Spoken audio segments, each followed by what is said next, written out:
Hello, egg വെച്ചിട്ട് നമ്മുടെ മുരിങ്ങയില എങ്ങനെ പെട്ടെന്ന് കറി ഉണ്ടാക്കുന്നത് നോക്കാം കേട്ടോ. ഇതാ ഒരു 5 വെളുത്തുള്ളിയും 3 പച്ചമുളകും കൂടെ ഒന്ന് ചതച്ചെടുക്കുന്നുണ്ട്.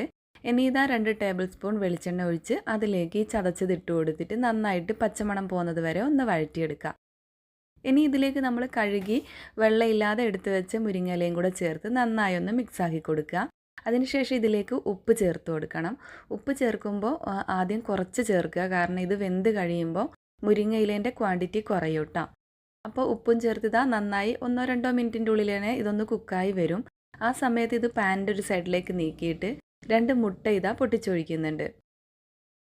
ഇതിടുമ്പോൾ നമുക്ക് തേങ്ങ ഇടേണ്ട ആവശ്യമില്ല കേട്ടോ. തേങ്ങയ്ക്ക് പകരമായിട്ടാണ് ഞാൻ എഗ്ഗ് യൂസ് ചെയ്തത്.